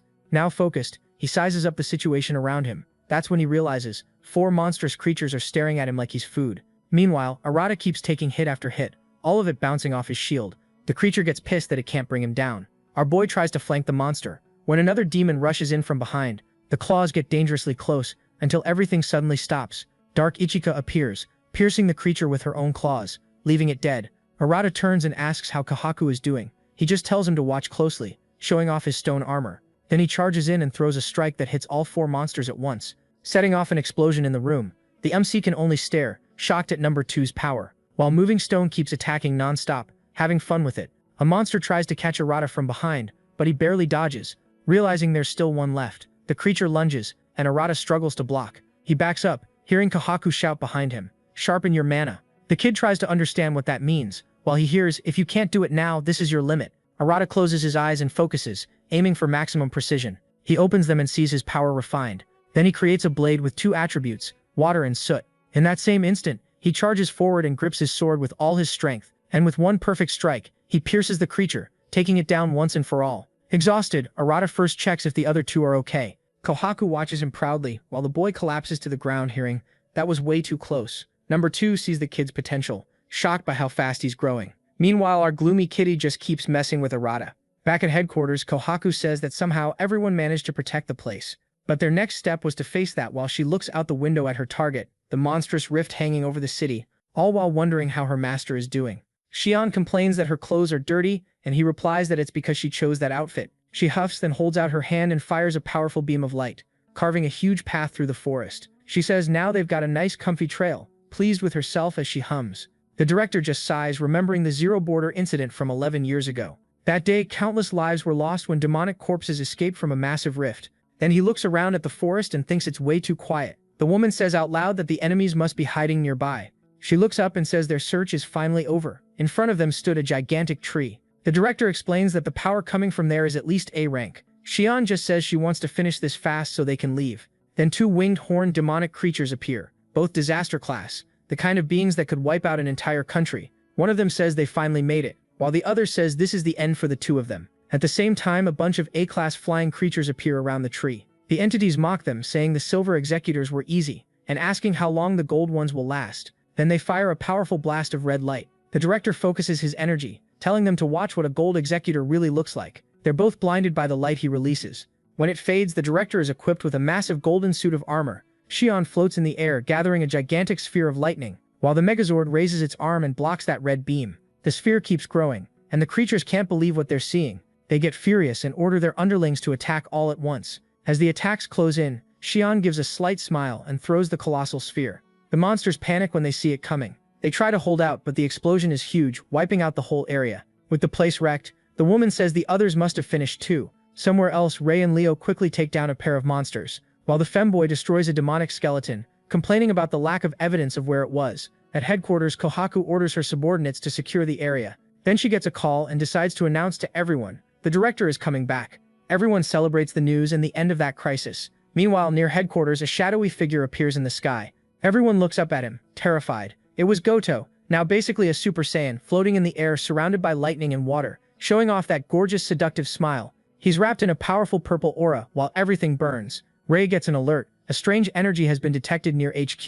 The secretary celebrates the master's return, but Ray, looking at the monitor, sees Goto. The staff member says they can't get in touch with the Seiwa Guild. That's when Ray notices Ichika and Arata there, and he bolts out of the room hoping they can hold on. But the woman warns Ray that she's heading the opposite way. Meanwhile, the blonde guy fires waves of blue energy across the city, making civilians run in panic. Arata tells Dark Ichika to protect everyone, while Kohaku watches in shock, realizing Goto is holding a divine weapon. He explains that these weapons choose their owner, not the other way around, and adds that the vault shouldn't have opened for someone like Goto. The blonde starts shaking like a power tool. His pupil dilates and then two black bodies burst out of him as he screams in pain. Arata curses while the goth girl is horrified at how disgusting it is. The things rush in, firing blue blasts. The boy shields the civilians, and he, Ichika, and Kohaku destroy the monsters quickly. Goto keeps attacking from the sky, making an icy rainfall. The MC realizes he's hitting his limit. The villain smiles and throws another ice sphere. Arata sees how dangerous it is, so he shoves everyone out of the way to protect them, taking the hit in the back. Out of mana, he feels his body give out like a phone at 1%. Dark Ichika, injured, mutters that she has to keep protecting them. Our number 2, surrounded. Scream, because this is your responsibility as vice leader. When everything looks like it's about to fall apart, Rhea shows up on the battlefield. She runs up to them and goes, "Alright guys, playtime's over." Then she notices something. The three of them were exhausted and barely moving, but they managed to evacuate everyone so she could fight without holding back. Leaving them to rest, she heads into the fight.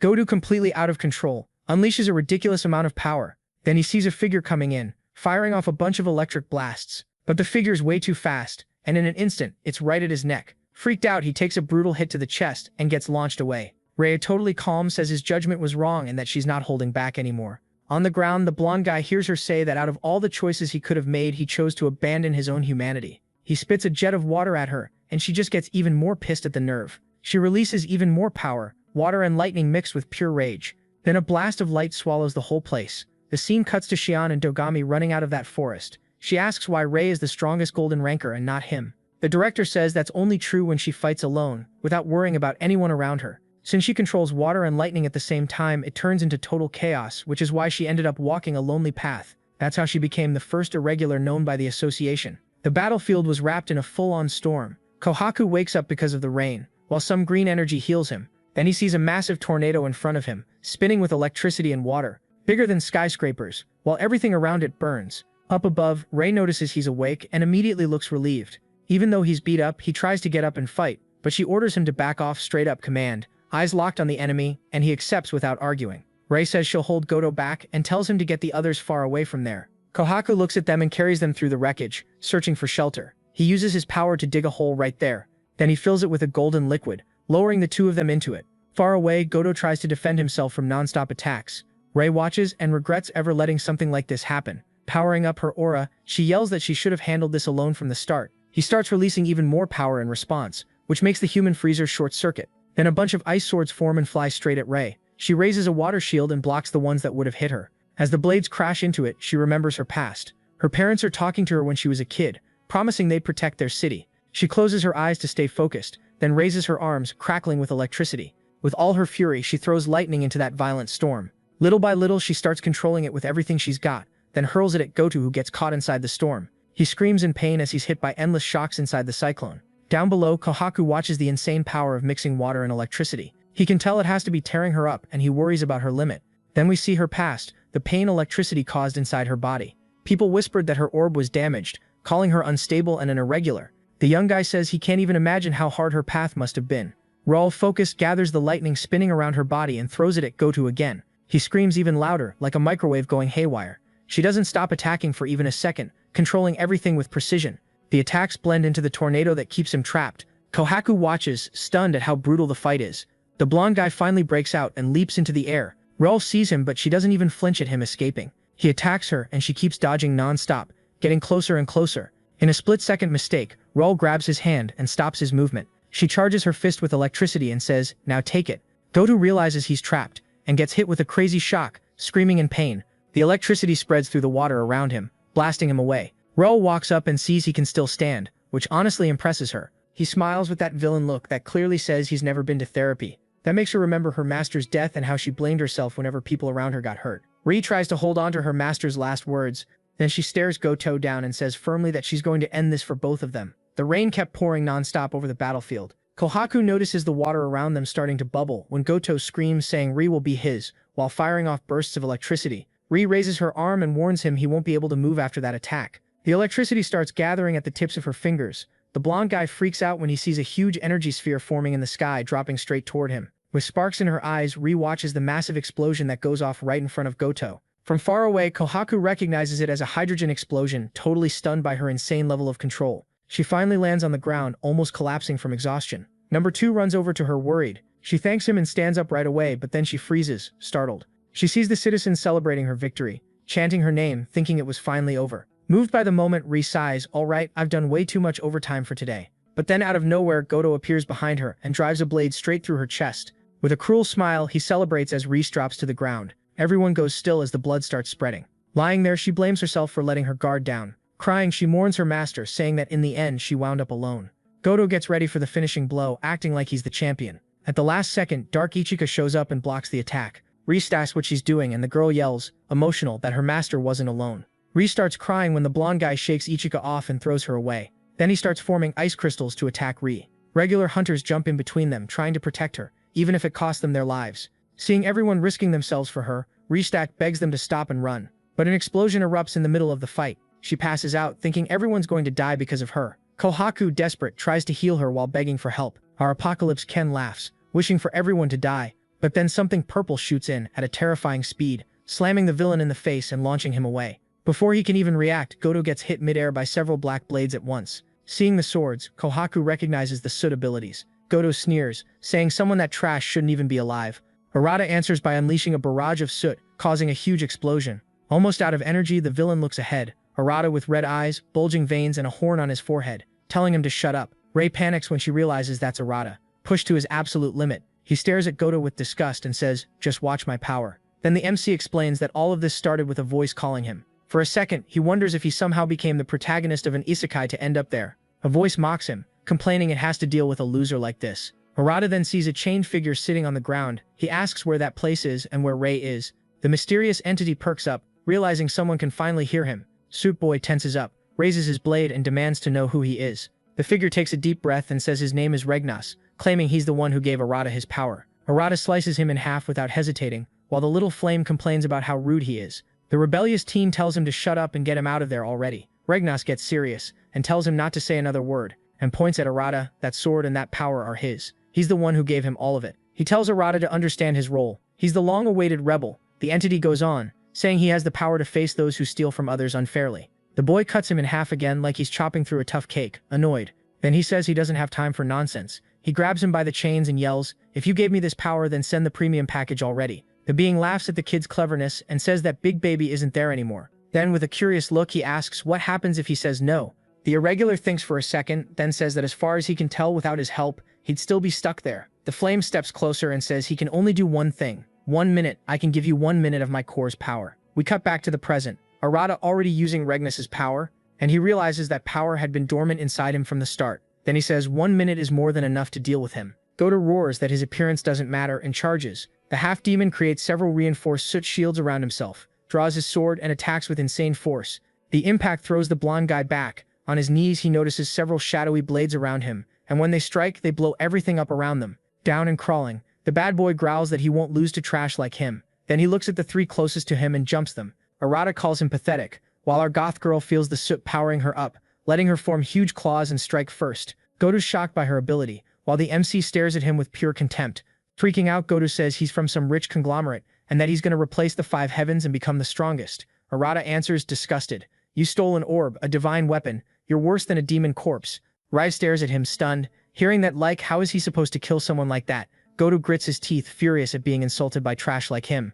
Then he draws his sword and yells that he's going to, but blood is already all over his body. Arata reminds him the orb never chose him, so his body can't handle that much power, that he was never someone to begin with. While the blonde tries to run, our supreme horn guy pulls a demon rift out of his pocket. Even number 2 is left with his jaw on the floor. A rift opens in front of Goto, and he watches Arata teleport right in front of him. Grabbing him by the neck with a crazed smile, he sweetly asks him not to run away. Then he asks if he isn't curious to know what happens if the rift closes right then. The two are face to face, one laughing, the other screaming. Rai jumps on Arata, begging him not to do it. Crying, she says it's a point of no return, and hearing her voice makes Arata hesitate for a second. Goto screams as he watches his arm go flying off like a SpaceX rocket. Terrified, he watches Arata walking toward him. The boy thinks of his brother, and at the same time his 1 minute runs out. And just like that, the incidents caused by the large-scale rift finally come to an end. The blonde ends up doing a Loki cosplay behind bars, losing his executor status. In his bed, Arata thinks about how Regna still hasn't shown any sign, and a lot of questions were left unanswered, but something still had to be dealt with. A voice calls him, Arata Tuma, report to court. He and his gorgeous goth girl are in handcuffs in front of the Irregular Conduct Council. The director says, an irregular with unknown power, accused of breaking serious rules and escaping prison. With all that, we'll decide your fate, he announces, with several association hunters there watching the trial. He also says Arata can open demon rifts and asks for everyone's opinion. Ria's the first to stand up. Yeah, he did lose control, but if it weren't for him, Goat wouldn't have been stopped. Leo adds, Arata dealt with a bunch of demon corpses, which most people wouldn't do so easily. Then the femboy suggests someone should be permanently responsible for him. Dogami asks if Shion wants to add anything. Distracted, she asks why the boy fought without taking any money, making the director sigh. Arata says he really did lose control and doesn't understand his power, but he doesn't regret anything. A man in the audience yells at the ridiculous thing he just said. Angry, he says it's impossible to accept a half-demon corpse. Irregulars like you have caused terrible accidents throughout our history. Ria gets worried when she notices the conservatives are there, while Leo says the orb fundamentalists are annoying, and not even Dogami can ignore them. The room turns into a total verbal horror show. The two of them realize it's getting way too extreme, until someone calls for silence. It's the whip guy from the underground prison. The conservatives ask what he, their spokesperson, plans to do. He looks at the director and says, yes, he did conspire with the leader of Deep Blue, and everything that's been said. However, he saw with his own eyes, even hurt and out of strength, he protected all the civilians. If that isn't being an executor, then who is? Staring at the hunter from before, he yells, when Goto brought chaos, where were you? The hunter tries to protest, but the interrogator cuts him off. If anyone deserves punishment, it's me. We treated Goto like he was above everyone, and we abandoned our posts. Several hunters stand up defending Arata. They talk about his courage, how he risked his life, how he defended headquarters. A girl says, he's a real hunter. He fought for us and for the citizens. The director asks for calm and accepts the general decision, then asks the jury if there are any objections. He looks at Arata and declares, the association certifies you as a bronze rank executor, and you'll be taken in by the Deep Blue Guild, which leaves Ray relieved. She looks at the interrogator, grateful. He explains he did it for his sister who was saved, and that he hates owing people anything. The big guy adds, keep protecting people, otherwise you'll be back here real quick. With the verdict over, everyone's celebrating. Arata pulls off his best performance yet, going full blue screen. The director moves on to the next topic, punishing the hunters, which might get Ray and Leo in trouble. Later, our MC walks through the streets, free for the first time. He thinks there's still a lot to sort out, as he looks at his executor's certificate. The pay is good, but he didn't really care about that. Until he opens his mailbox and finds a bunch of overdue bills. Instantly changes his mind. He's thinking about his next mission when someone grabs him from behind. A woman hugs him and says she's been waiting for him, and she calls him her dear little lab rat. Arata shoves the woman away and asks who she is. She grabs him by the neck and asks if he'd let her dissect him, practically starving for the boy. He releases soot from his hands, forcing her to back off and raise a barrier to protect herself, all while complimenting his muscles, veins, and neck. She starts drooling, pulls out a bunch of needles and says she can't take it anymore. She jumps at Arata and he panics until a cloud paralyzes her in midair. Rai shows up and says he figured this would happen. Hanging upside down, the woman asks if the director didn't say anything. Annoyed, she says he did. She was just supposed to do it tomorrow in the lab, while Arata asks who the hell she is. She introduces herself, Maki Kaiho, director of the Executors Research Institute. The next day at the Research Institute, the crazy girl and the one-horned guy stare each other down. She's shocked to hear about the rifts and the entity called Regnes. Leaning in, she asks how his body feels. Uncomfortable, he says he has no idea. Suddenly, a bunch of devices latch onto the boy. They lift him into the air and strap him to a frame, and he realizes he's screwed. She starts drooling again, and he stares at her, thinking about getting the hell out of there. Then a robotic voice announces, beginning virtual autopsy scan. Rek comments that she's weird, but her skills are on another level. Maki watches all the data with stars in her eyes. Arata, on the other hand, is terrified. She explains that he's different from other executors. His body has traits from demonic corpses. Arata breaks free and says he really does feel something sleeping inside him. Maki gets serious and says his body might be the key to opening the demon realm. Arata glitches out and she asks if he even knows what a demonic rift is. He says it's a hole where evil souls come out, and it only disappears when the boss is killed. She agrees, saying it's like a time-limited dungeon. But there's more. There are structures that look ancient, beings that speak our language, even organized groups. In other words, they have their own world, the demon realm, and the rifts are just pathways. She says she has a theory. There has to be a way to travel to the realm through a rift, and he needs to find it. Arata realizes his abilities might help with that. Maki adds one last thing. When she analyzed him, she found traces of someone else in him, not just him. Arata wonders if it could be Regnis or someone else. She wraps up by telling him to be careful, since nobody's ever tried going to the demon realm before. Arata, determined, says he knows it's dangerous, but if he just stands still, nothing will change. The crazy girl tells him to take it easy, and he says he knows a way. He just needs to make Regnis spill the truth the right way. Staring at the sword, he says, if he needs me, then he can't just Thanos snap me out of existence, right? He turns to her and asks if she can do medical and surgical treatments. When she says yes, Arata pulls the classic woman-repellent burp. Regnis appears in his subconscious, asking if he's an idiot. Still giving him the silent treatment, Arata asks if he really wants to go to the demon realm. The MC says that would be best for him too, which pisses Regnis off. You're weak, you need to do things before that. And he has restrictions that keep him from saying more. Arata draws his sword, sick of all the dodging and vague talk. The purple flame laughs, amused by the kid's nerve and wanting to play along. Surprised, Arata sees Regnis raise a single finger. A wave of power swirls around him, flooding everything with waves of soot. He says this is all he can use right now and mocks the kid's reaction. Then he laughs and shouts, if you were serious earlier, prove it, right here, right now. In the middle of that purple energy, Arata strains, yelling that Regnis is a pain in the ass. With a devilish grin, the entity answers, yeah, these restrictions are a pain in the ass. Demanding the boy show his own power. Arata leaps into the air with the blade in hand, yelling for him to just say what he wants already. Regnis starts talking about the kingdom, when a bunch of chains suddenly appear around his neck. Suit Boy is shocked when he sees that. The talking flame explains, if you want to know, you'll have to break that restriction yourself.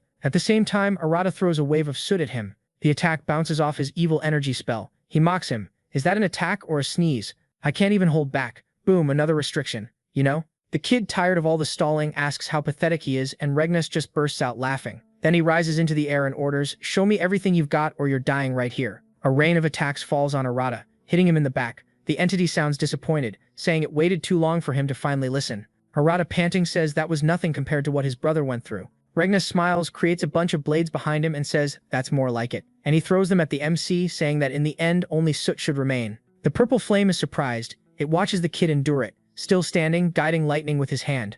Then he declares, if it's the same power, then I can control it too. And he creates a bunch of lightning-wrapped weapons and hurls them at the entity. Regnis is surprised but says he can do the same thing, only better. Bigger blades appear around him, smashing Arata's weapons. They surge toward the kid, who raises a reinforced shield, but some blades pierce through and hit him, putting him on edge. The being laughs, doubting he can do anything without relying on its power. Our hero gathers the soot around him, forming a gigantic dark sword. Disappointed, Regnis says, all you do is use my soot. Is this your final move? Arata charges, blending into the soot cloud. Regnis comments, trying to make me drop my guard. Countless blades surround the entity. The flame says it doesn't matter how many weapons he makes, he can control them too. But Arata appears from behind, inside the soot, almost landing a clean hit, dangerously close to the entity's neck. The soot bearer blocks the sword, annoyed, and starts dispersing all that power, but the blade was made of ice. Then Soot Jr. slices through the chains binding the entity, leaving it speechless. Arata reveals he figured Regnis wouldn't be able to control water. Regnis laughs non-stop, impressed he fell for that trick. The boy is shocked to see his hand has now turned into something demonic. Then Regnis says, take my power and get stronger. The rest is on you. Meanwhile, in the real world, Arata was stuck in bed. Rei and Maki talk, guessing he must be with that weird entity. Then the kid starts moving and wakes up like someone who just got a shot in the butt. He hears Rei calling him, so he says he's fine, his wounds don't hurt, but his master cuts him off with a slap across the face. Maki is stunned and he just freezes. Rei, emotional, warns him to never do something like that again. Ichika could have died too. Arata apologizes, genuinely regretful. She doubles down, never scare us like that again, you're part of my guild. Seeing how much she cares, he just nods. Then he starts feeling pain. Shocks run across his face and she tells him that slap wasn't normal at all. He takes a deep breath and drops the bomb. I did it. I know how to get to the Demon Kingdom. Sometime later, we see an intense fight. The director Femboy and Shion are attacking Arata. With his red eyes, he thinks he has to reach the demon kingdom. The story jumps back 3 hours earlier, to a meeting where the big guy was hearing all the info about the demon kingdom. Leo asks if all of that is really true and why Regnus would even want to share it. Arata says he knows the entity didn't lie, but he still doesn't get it either. Ray backs him up while the earrings guy asks how you even get to the kingdom. The master gets tense when Arata shows his demon claw. He explains the only way is to defeat the boss of an S-class rift, create another rift inside it, and cross through. Everyone is shocked seeing that rift in his hand. Fanboy is impressed by the ability. The director, not believing it, repeats, S-class? Shion says if an A-class rift is basically an army, an S-class is a full-on disaster and insanely rare. Leo faceplants, saying that even if they know how to get there, it's basically impossible. Arata starts to stand up, but Leo cuts him off, saying he's way too weak to face an S-class. Dogami explains that when an S-class rift appears, protocol requires at least 2 gold hunters, and the survival rate for bronze or silver is 0. The MC determined says he's going to the demon kingdom no matter what. Living scared of the rifts and just hoping things get better makes no sense. The director agrees. If they made it to the kingdom, it'd be the Executor's first real offensive. But the problem's still there. Arata needs to get stronger. So Sharon suggests the Minute of Death test and even offers to be his opponent. Ray's surprised by the idea, while Leo says it should be mandatory. Arata gets nervous since he doesn't even know what the test is. Dogami explains it's an insane trial where you have to face 3 volunteers who outrank you for a full minute. The master gets worried about her teammate. The big guy says nobody knows when an S-class rift will show up, so there's no time to waste. Our hero agrees, dead serious. Then we see a beam of light explode, snapping back to the present. Arata drops to the floor. Sharon asks if he's still alive, while Femboy's impressed. 10 seconds. That's already something you can put on a resume. Now at the deep blue building, Ray, dressed for training, cracks her knuckles and says the real training starts now. Arata answers all hyped up, while the goth girl practically purrs with happiness. She explains that the most important thing for skills is imagination. Clear, sharp, and precise. She tells them to picture a whoosh, which just confuses both of them. Then she points at the wall and orders them to repeat a basic skill 10,000 times. If they can get the whoosh, they'll notice the whomp. They just keep throwing strikes, having no clue what she's talking about. Hours later, they're wiped out. Then Rai tells them to do it 20,000 more times. They're shocked, and she says, when you think you can't do it anymore, that's when the good stuff happens. Hours later, they're basically dead on the floor.